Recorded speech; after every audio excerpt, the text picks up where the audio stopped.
Une citation bien connue dit « On n'est jaloux que de ceux qu'on aime ». À ça, j'ai envie de vous répondre ou pas.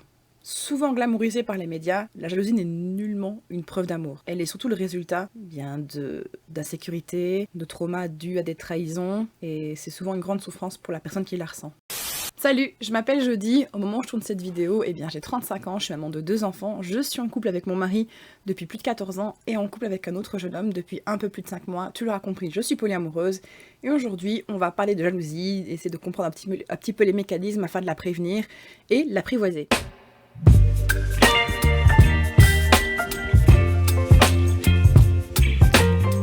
Je vais mettre un énorme disclaimer pour commencer cette vidéo. Je tiens à le préciser, je ne suis pas psychologue, je ne suis pas thérapeute. Les conseils, les choses dont je vais vous parler ici sont le résultat de choses que j'ai apprises, d'expériences personnelles, de choses que j'ai entendues d'avoir d'autres personnes polyamoureuses. Donc voilà, je vous mettrai également en description de vidéo un lien vers une autre vidéo qui est vraiment pas mal, que moi j'ai beaucoup apprécié, qui parle de la jalousie aussi, je vous invite à aller la voir. Si j'ai oublié de la mettre, dites-le moi en commentaire, je n'irai la mettre, mais voilà, je pense qu'elle pourra vraiment vous être utile. Les conseils que je vais vous donner ici peuvent s'appliquer à tout type de relation, que ce soit relation mono-amour / monogame, / relation polyamoureuse, ou alors même en amitié. Voilà, c'est parti. Beaucoup de personnes vivant en mono-amour, et qui ont envie parfois de tenter le polyamour, abandonnent tout simplement parce qu'elles ont peur d'être confrontées à la souffrance que provoque la jalousie. Pourtant, la jalousie, quelque chose qui fait partie de la vie, il faut pas en avoir honte, elle est souvent source en fait d'informations concernant nos propres insécurités et nous permettent justement de travailler sur nous-mêmes afin de s'améliorer nous-mêmes de manière générale et pas que dans nos relations avec les autres. Je vais commencer ce que j'appelle de la prévention de la jalousie, en fait, en vous citant un petit adage polyamoureux que je trouve vraiment très joli et qui, moi, en fait, m'a fait beaucoup réfléchir sur comment fonctionne le polyamour. Le polyamour, c'est avoir un ego assez humble que pour comprendre qu'on n'apporte pas tout à l'autre et qu'on n'est pas tout pour l'autre, mais avoir un ego suffisamment énorme que pour comprendre que ce qu'on lui apporte est unique. Bien que cette citation parle de polyamour, je trouve qu'elle donne une certaine réflexion sur les relations humaines en général. Je m'explique. Chaque être humain est unique, ce qui rend chaque relation entre les êtres humains unique. C'est vachement profond ce que je viens de dire. Et du coup, c'est assez logique en fait de se rendre compte que, effectivement, on peut pas apporter tout à l'autre, on peut pas apporter tous les besoins d'une personne à une personne, et pareil, une personne ne peut pas apporter toutes les choses dont nous avons besoin. Et je parle humainement parlant, hein. Donc maintenant, oui, les besoins de sécurité, ça je pense que c'est propre, que ça c'est une base quand même à chacun et à chacune. Hein. Mais voilà, un bête exemple, il y a des amis avec lesquels vous faites certains hobbies et pas d'autres. En polyamour, c'est un peu pareil, sauf que c'est un amour vraiment romantique, amoureux en fait, qui prend place et pas un amour amical. Et une fois que vous avez compris ça, il y a un certain lâcher-prise qui se fait de se dire, ok, si moi je peux pas remplir ce que cette personne-là a besoin, mais que moi j'arrive à remplir autre chose, j'ai pas à être jaloux de ça en fait. Et je vais vous donner quelques exemples en fait, je vais donner un premier exemple que j'ai vécu avec A, donc mon compagnon avec qui je suis plus de 5 mois. Un bête exemple, on n'a pas du tout les mêmes goûts musicaux, mais quand je dis pas du tout, c'est pas du tout. Maintenant, ça ne m'empêche pas de m'intéresser un peu à ses goûts, de me dire voilà, je l'aime, j'ai envie d'apprendre à connaître ses goûts, tout simplement. Même maintenant, voilà, je vais pas, peut-être que j'irai de temps en temps à un concert avec lui, mais je vais pas forcément m'y investir énormément, contrairement avec mon mari, où là, on aura vraiment beaucoup plus les mêmes goûts, lui et moi, et c'est ok en fait. Mais par contre, je sais que A, l'autre compagne de A, je vais l'appeler M, elle a les mêmes goûts musicaux que lui, enfin, elle a des goûts beaucoup plus proches des siens, et que donc du coup, il partagera plus vite ses goûts musicaux, tout ce qui est hobby en lien avec la musique avec elle, qu'avec moi. Et c'est ok en fait. Parce qu'il y a d'autres choses que je partage avec A et que A ne partage pas avec M. Mais dans une société qui a tendance souvent à mettre les êtres humains en concurrence les uns avec les autres, c'est souvent inévitable de ne pas ressentir de la jalousie.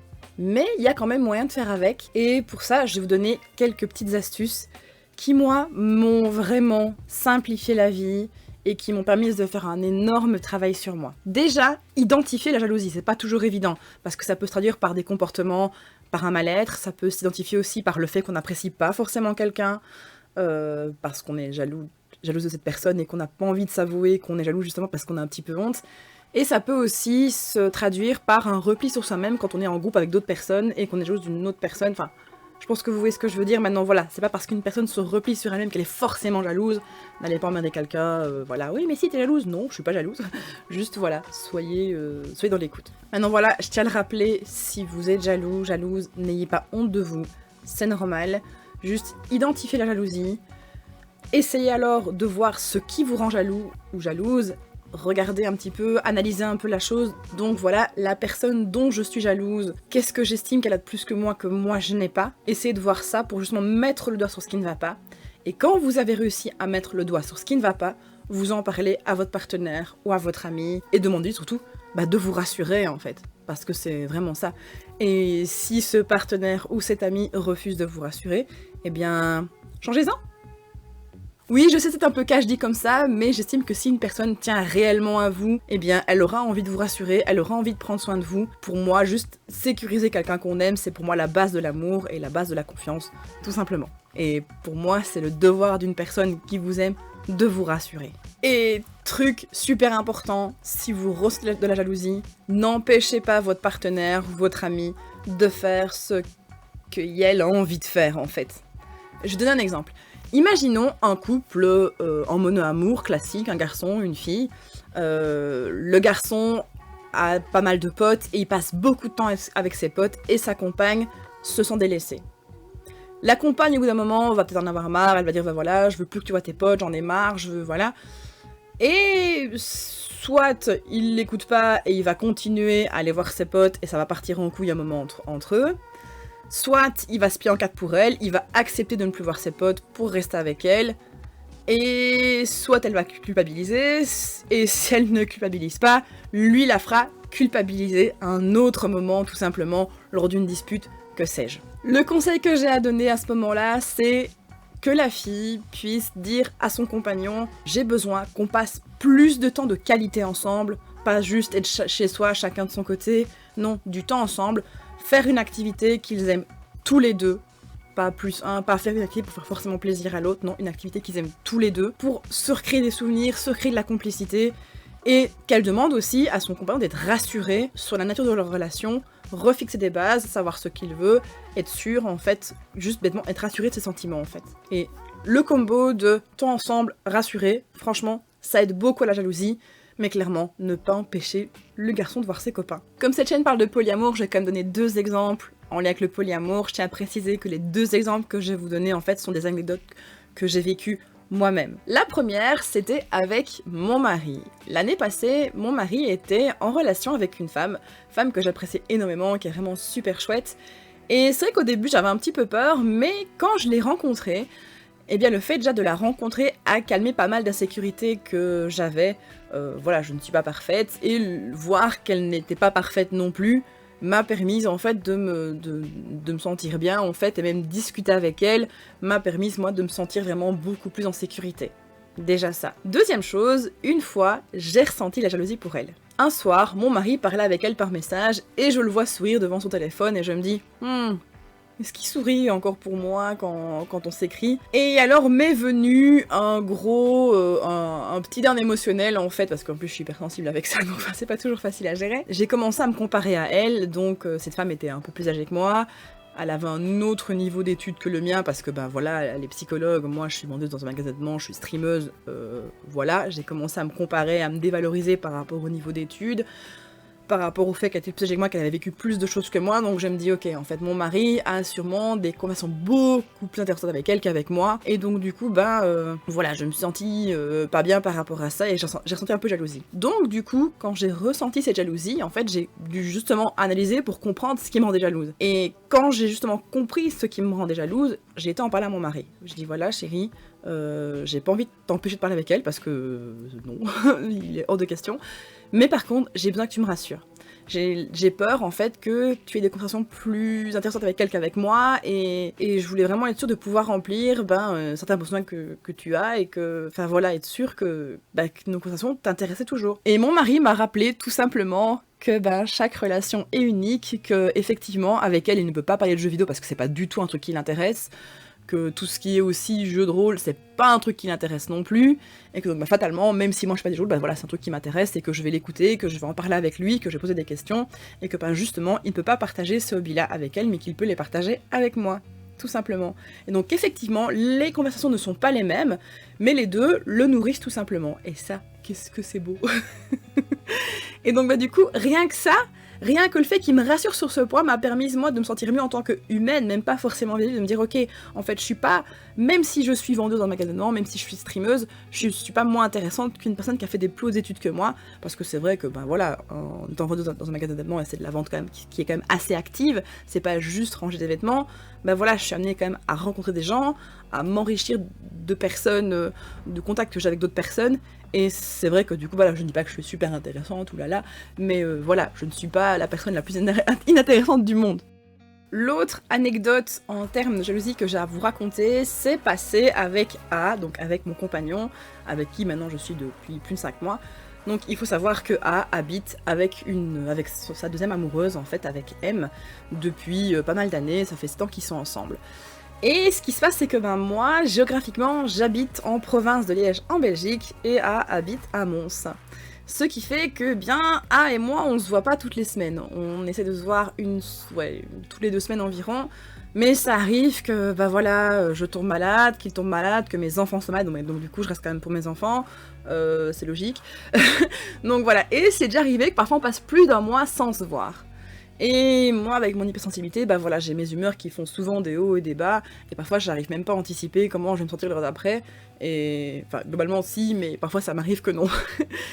Et disons que, ce jour-là, la journée avait mal commencé, et je suis à mon travail, et donc j'appelle A sur Discord à midi, et je lui demande s'il a passé une bonne matinée, s'il va bien, machin, et il m'explique qu'il va bien, qu'il a eu des rapports coquinous avec M, et en fait je me suis sentie pas bien du tout.